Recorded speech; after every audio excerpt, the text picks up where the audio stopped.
We're just going to set the intention to connect with the Galactic High Council and to get their higher information. I'm going to have you relax. Just take a deep breath in. Hold for 3 seconds. And breathe out. And I'm going to have you imagine that you're on this beautiful, white, fluffy cloud that feels so wonderful and so bouncy and so comfy. And as you're so relaxed on this fluffy cloud, I'm going to have it take you to wherever we need to go to experience the session today. And as you're landing, I want you to tell me the first thing you see or feel or hear. Okay, so it was really cool because when I was on the cloud, it's like I could see all of ancient Maya. Like it's like I was just like looking over the jungle and the land and I could just see all of it. And it was so cool. And then we landed like right in front of Palenque, which is a place that I definitely need to go. And Thoth is with me.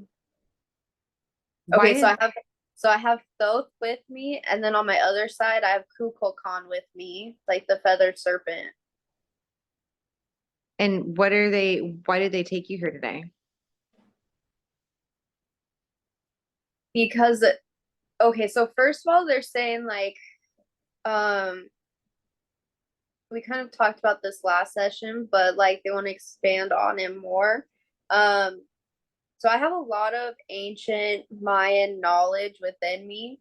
Like I hold all of this ancient knowledge of Maya in my sacral, and I've really been connecting with my sacral. So it's like all of it has been coming to the surface, and I've just been trying to like figure out what to do with it, or even figure out like if I've been downloaded so much information about ancient Maya lately that I've been trying to use my discernment of like what is even truth. Because it's been a little overwhelming. So they're just telling me, and they're saying that like my 30th birthday, this is when it was like, it's like the super moon for me was like the key to unlock this ancient Mayan knowledge. And now that you've connected and unlocked it, what do they want you to do with it? Oh my gosh, and that's so cool because the ancient Maya was like all about the moon, and the moon also represents like the illusion that we're in now. So it's like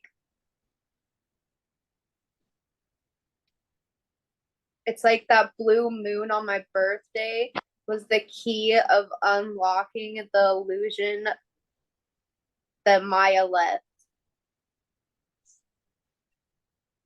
Where did Maya go? They went back to the star system of Maya in the Pleiades.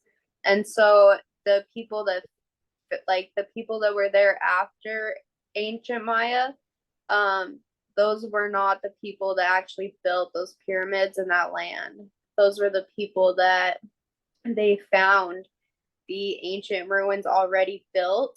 And that's why those people did so many sacrifices and things like that, is because like they knew they couldn't build anything like that. Like it's like all the evidence of these gods was around them, and they couldn't understand where the gods went. Like they couldn't understand why the gods would just leave them there, with all of this, like all of these ancient ruins. So them making sacrifices was them trying to reconnect with the gods that built all the ancient ruins in that land from their perspective. So there's a civilization that was built by the ancient gods, and then the Mayans that we know of that inhabited there found the place already built and kind of, did they try to take some of the credit of what was established? They're not saying that. Well, okay, so first they weren't built by gods, they were built by extraterrestrials. coming to like lead the way for humanity. So all of the ancient ruins around the earth were built by extraterrestrials here to like lead the way for so that civilization could transcend or ascend during this time. So it was all so the ancient Mayans just perceived them as gods because they themselves knew that there was no way that a normal person could build like some of the ancient Mayan ruins. So then that's why they were doing sacrifices and things like that, trying to call the gods back. That's why they felt like abandoned, is because like their ruins were so magnificent and they just didn't understand it because they also didn't have like they weren't at a conscious awareness, or they didn't have like a high enough consciousness to use their critical thinking to like really see what the scripture was writing or reading. Like they didn't understand how like tune their frequency to the stone, and they didn't understand like the way the stars worked as well. Like there was still an understanding, but I'm talking about this is like the civilization after the ancient Maya left. So did this civilization that happened after, are they part of the civilization that disappeared as well? No. So like when we talk about the ancient Mayans that left, um this these are the so there's it's gets kind of difficult because there's two different ancient Mayans. So there's like the ancient Mayans that that worked with the extraterrestrials to build that land. And those ancient Mayans actually came from the star, the Maya, in the Pleiades. And they worked to like build that land to such a beautiful civilization. Like they scribed all of the rocks and everything. And then once the Maya people left and went back to the Pleiades, then that's when the Mayan people found those ancient ruins. And that's why you hear like the ancient Mayans did sacrifices and things like that. Is because those people that were doing the sacrifices, they found those Mayan ruins. Got it. Okay. And so when they left, they went to the star. So you said that we're going to discover that, and you unlocked that didn't actually leave. So does that mean that it's unlocking the first original ancient Mayans are still there?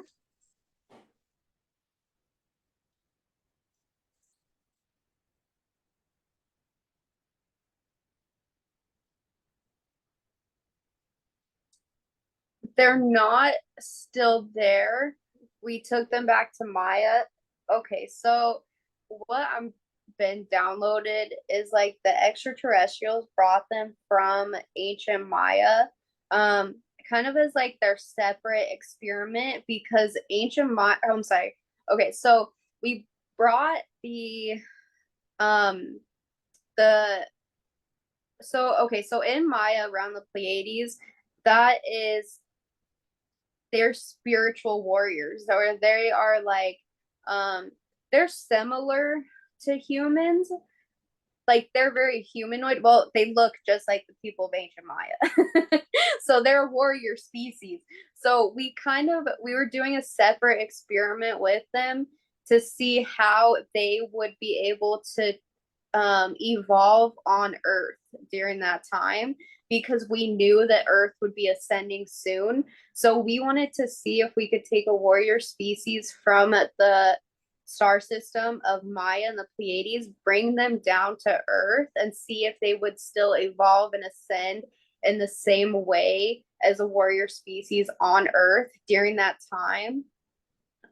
So what happened was like it ended up being this beautiful civilization.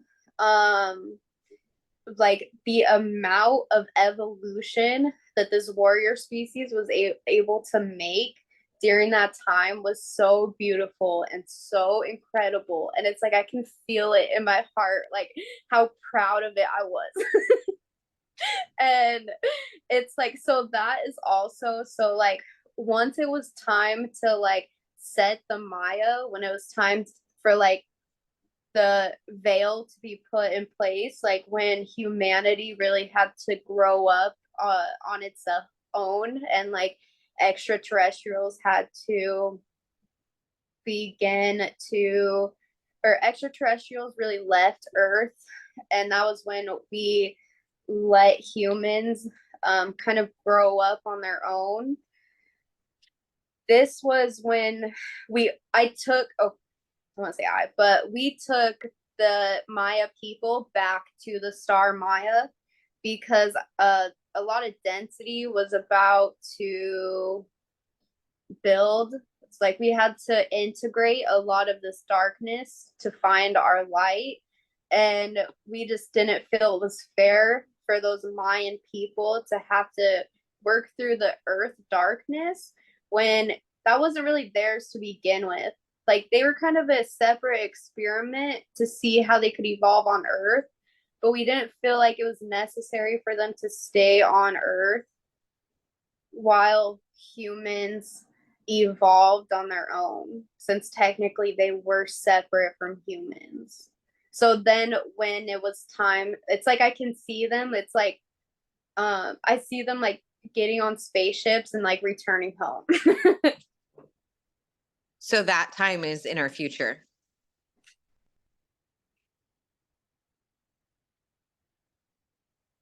What do you mean?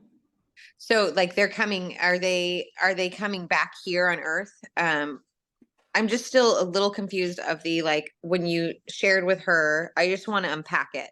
When you Yeah, shared go with her ahead. that when the you shared with her that the Mayan uh ruins and all that magic of the Mayan, like that it's still here.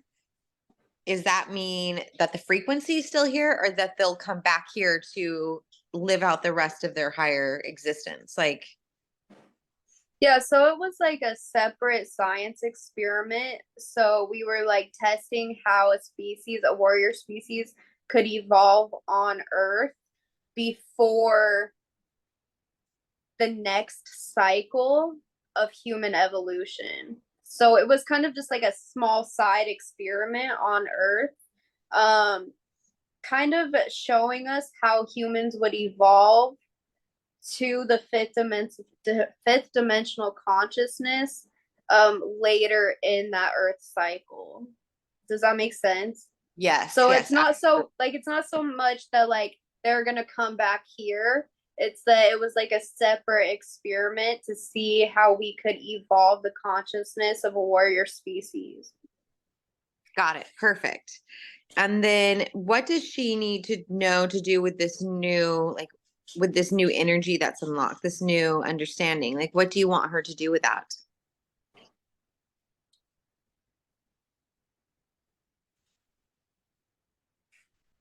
Just sit with it. So, like, stay centered with it. So, there's a lot that is about to be downloaded to her and that already has been downloaded to her. So, it's just like allowing the downloads to come in and just giving it time to integrate. So, giving it a few days at a time to just integrate and pull it down into your lower chakras. And then once you have all this information, you can begin to work with it. But for now, it's just like remaining open to it, like not judging the information coming in. And then you can like give it a couple of days to pull it down. And then you'll see how you can use it. Beautiful. I love this gift that you guys are giving her. Now, what was the like the pyramids and everything and why they chose that area for ancient Maya? What can you explain about that? Okay, so one of the downloads that I got a few days ago is that there's like a wheel. Okay, so Mayan time was so different. So that's why it's really hard to read the Mayan calendar because we have to change the way that we think about time. So the Mayan calendar teaches us that time is everything is a cycle. The way that they measure time was in cycles. They didn't see time as linear. And so they're showing me that like, okay, so this is what Thoth like really wanted to share is that we need to start seeing things as cycles because cycles is like something that we cannot escape.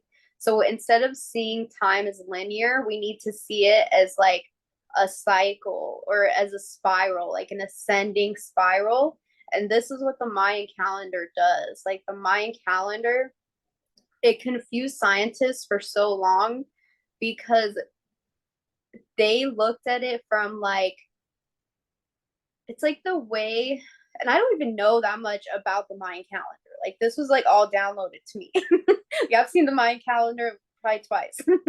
um, it's like it's in alignment with the all of the planets, like how long it takes the planets to go around the Earth, and it really truly understood like cycles and that we're all affected by cycles. So, and they're telling me that like, okay, so like there were smaller cycles, so their months were like they were shorter. They were like I think 20 days, and then they had like 13 months, and then they had like 52-year cycles. So these were all in alignment with planets, but they're saying that there's like a part of the calendar missing. So like I don't know if they're trying to tell me that like part of the calendar was hidden or like destroyed. But so in 2012 when they said that like the Mayan calendar was ending and like the world was going to end, that's absolutely like not what it was. It was like it's like I'm seeing like this outer circle that they took off or like destroyed because they didn't want us to know about it. Which I don't, it makes sense because like if you look at the planets that calendar is aligned with, it stops at like 4 planets. So it's like where's the other like 3 or 4? So that clock or that calendar, the original ancient Mayan calendar has cycles for all the planets rotating around Earth, not just like the 3 or 4 that we've seen. And those cycles talked about like there was guidance of how we flow with the entire universe. And it was guidance on like the 26,000-year cycle. It was guidance on like I feel like even like a bigger cycle, like some kind of like universal cycle that is affecting us now. Because once we understand cycles and what cycle we're in, it's like we can raise our consciousness above the cycle, become the observer, step back, and then actually use that cycle for our advantage. So did that make sense? Yes, yes.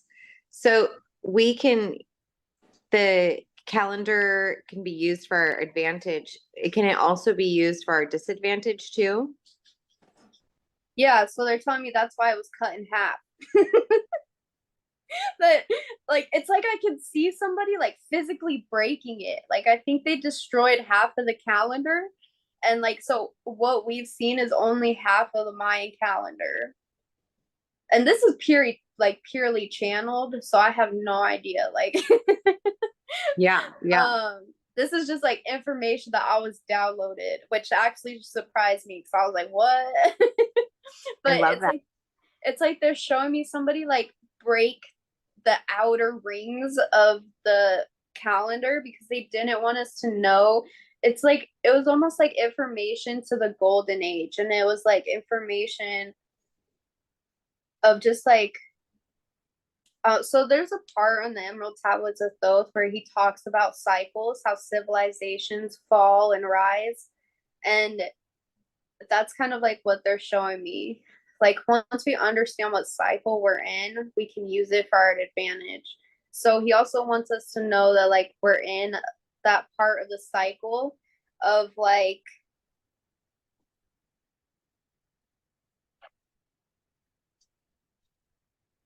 it's like we're in the part of the cycle right before the golden age, like the part where it gets like I don't know, it feels a little dense. Like it's like what expression. I think that's what he's trying to show me. We're like in the cycle of expression. So like we've expressed and now we're at the part where like we've been over expressive, I guess he's trying to show me. Like now it's time to like learn from the things that we've done in this cycle. And all of this has to fall apart so we can start the new cycle. But if we can just learn to step back and be the observer of these cycles, then that's how we like truly create and rise above. That makes sense. It kind of reminds me like a toddler when when you know they're overtired, they're ready for bed, but they have that last bit of expression, which is called a tantrum, where they are Yeah, literally exactly. throwing every emotion, every body clench, everything, that moment right before they collapse and surrender, and then they're asleep. Yes, that's exactly. We're in our tantrum. We're Like, in our and toddler. he's showing me it's kind of like when you watch a movie, like the climax, like it's like we're almost to the climax where it's gonna start going back down. But this time is just so important in history. And it's like this is what they've been preparing us for. Um, Anything you want us to tell about the Mayan civilization, like the pyramids and everything that were there, that what they did, like what they acted as?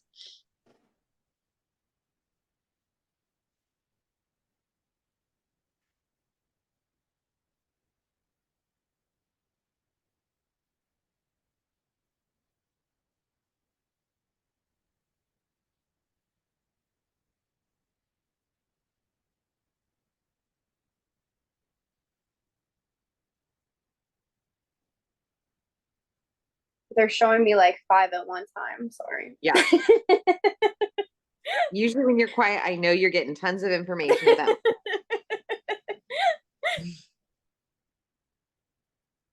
Oh my gosh, I just love all of it. Like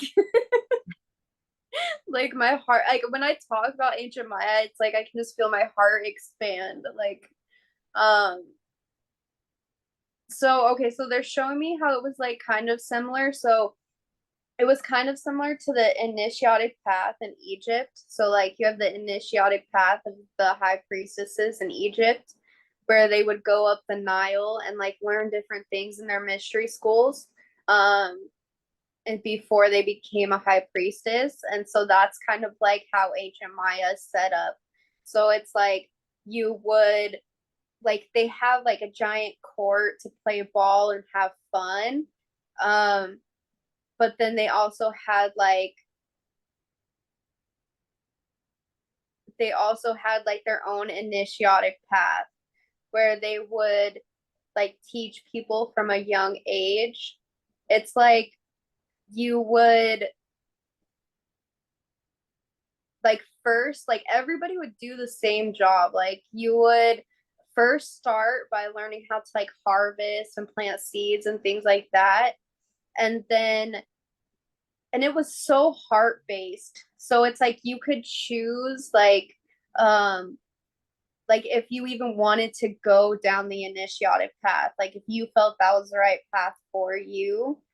And it's like I can feel just like the amount of evolution that they made It was so beautiful. Like especially for a warrior species, because I've worked with like warrior species all around the universe. So I really work with like evolving the consciousness of like I'm pretty sure I've worked with the Anunnaki a lot. That's why I feel connected to the Anunnaki. I've worked with like a lot of um like human like beings. I've worked with like a lot of Lyrans. Um and this was just so beautiful. And it's like I hold this in my heart and I know that this is important because it's like this happened on Earth with a warrior species. So it's like I already know that this evolution is possible. Like I already know that we're gonna make it through this. I don't even remember what your question was.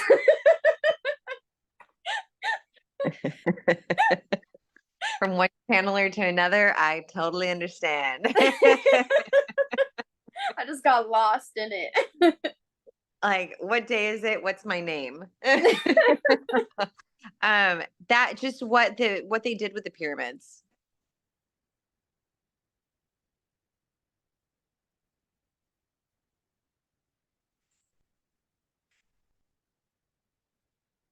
Yeah, so they were just like there is very strong energy there. So it's like they were structures to really ground that frequency. And then they were just like temples or like sacred, just like sacred meeting places. Like it's they're telling me that it doesn't even matter where, like it's not like you have to be in a temple to create sacred space. Like that's what they were used for, but they just really want to like right now is just a really time to like come together and create sacred space for one another. And that's all it was. It was like we just gave them the space to express themselves and to love one another. And by the end of it, it's like I can see them um like they learned how to like transfer their consciousness from one body to the next. Like just the amount of evolution that they made in like a few lifetimes was incredible. I love that. I love that community. I really feel like that's where we're heading here on earth, and just like the working together, like everybody has their own thing they bring to the table, their own slice of life, their own personalities, but being able to cohesively love each other and to support those personality traits to be like strengths, to be bringing to positive to the collective. Like, is that where we're headed? Yeah, and okay, oh yeah, and that's like why that's so beautiful also is because like this warrior species in Maya, they were pretty much at like the same evolutionary point as like the human beings on Earth at that time. That's why it was such a great experiment um to bring the Maya people down to Earth and create like this space for this experiment. And it's like, yeah, it was just it's like this was when the Earth was like very three-dimensional. Like that's why I know anything is possible for Earth. Like we can even make this transcendence as a 3D Earth. It's just like creating that sacred space where people feel like free to express themselves, where they understand the elements and like where they know that they're divinely connected. And I that's love exactly where we're going to. So it's like if this amount of like evolution was possible in ancient Maya when Earth was a 3D, like a pretty like the density was beginning to build for this cycle, um, then absolutely like we can get not just to fifth dimensional consciousness, but then once we get there, it will be so beautiful. I love, love, love that. Now, do Thoth or forgot the name of the feathered serpent, do they have any messages for us at this time? So you want to know something really funny? Hmm. So my first email when I was like 10 years old, so his name is Kukulkan, the feathered serpent. And my first email address when I was like 10 years old It was IDC cuckoo, like KUKU. And I Oh, remember thinking, like, that is the weirdest name. Like, why would I choose that? And now I feel like it's just because I'm like so connected to Kukulkan. Kukulkan. Did I get it right? Kukulkan, yeah. Okay. Do they have any messages?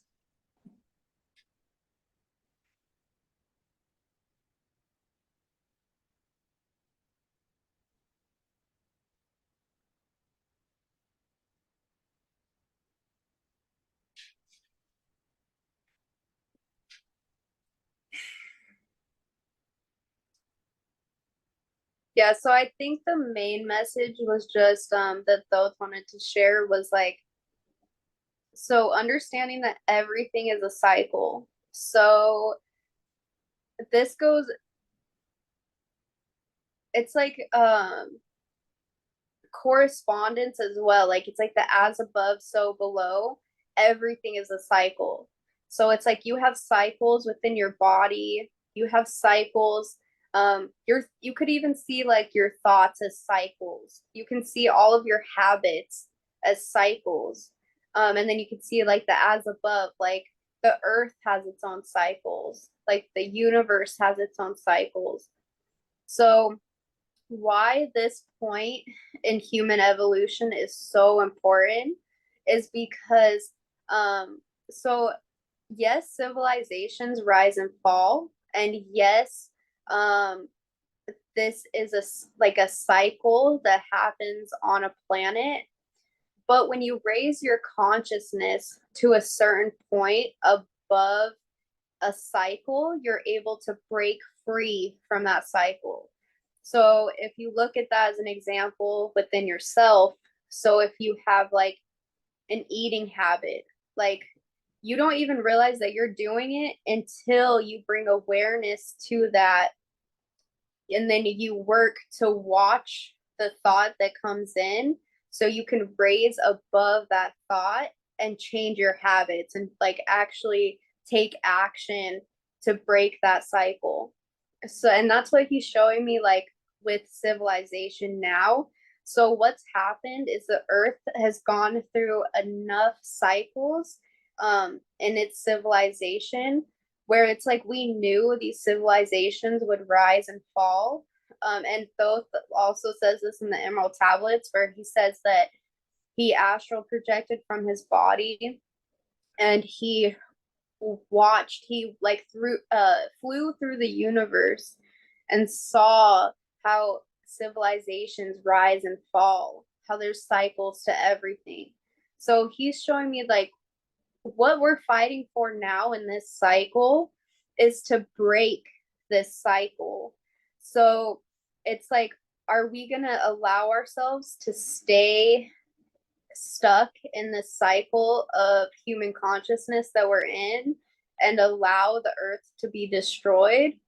Or are we going to allow like this current civilization to fall? Or are we going to actually like change the way we see civilization as a collective and actually break free from this cycle as a collective?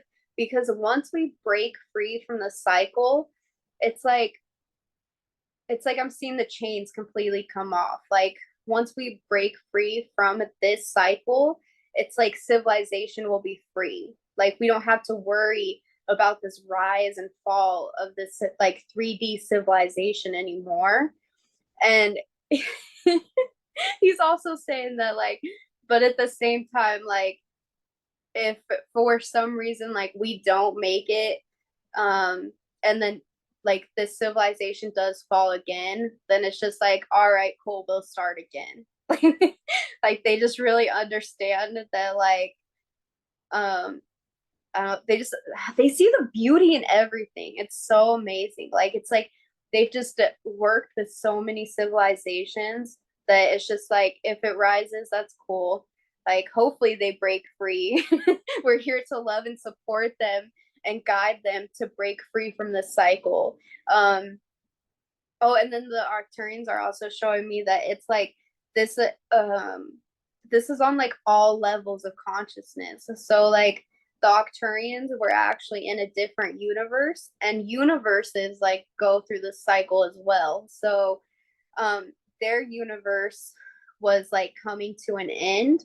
It was like being destroyed by a black hole, but they raised their consciousness to the point above the fall of that universe, and they were actually able to like break from that universal cycle and come into a different universe.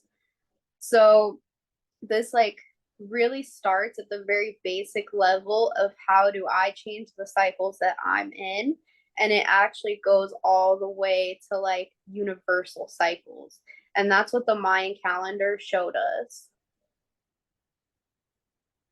Beautiful. I love that. And I can understand that message, and it resonates with understanding like even just the cycles like the generational cycles that we come to break, and all those things within our family. And um, yeah, I'd much rather view this timeline and this earth and everything that goes on and cycles and waves rather than time, because it makes more sense. It's more of an intuitive way of moving versus, just like a zombie type of moving. Yeah, and time is cyclical, or like time is a cycle. It's like that spiral staircase, because time definitely isn't linear. And so we try to perceive it as linear, and that's how we get like so stressed out all the time. It's because we're constantly thinking about the future. We're constantly like missing or grieving the past, when really all that matters is like this present moment and what we do in the present moment. And like we just have, once you understand like your behaviors and your patterns are a cycle, then you can begin to change your thoughts to break free from those things. And it's very powerful. Yeah. And I feel like the more and more you we apply your information from the higher realms, the more you don't see things attached with human emotions. You be not so much of an analytical mind, because I feel like there can be cynicism with an analytical mind, but you look at it just for the very like, okay, that happened. Like, what can we learn from it? Yeah, and I think like that's exactly what he's saying too. That's why it's so important to step back and learn to be the observer. So like once you learn that there's nothing to fear because like all is love, then you can step back and be the observer and have less of an emotional response to things and just be centered in your being. So it's like to break these cycles, we have to be able to step back and be the observer. And that's what the collective needs right now, so that we can make it, so that we can break this cycle of rise and fall of these civilizations and just build something so beautiful that will last, that we don't have to worry about going through this all over again. Well, I love that. Well, thank you, Thoth, and thank you, Kuko Khan, for visiting us, showing us such insightful things. We're going to also, do you want to go on the cloud and talk to the high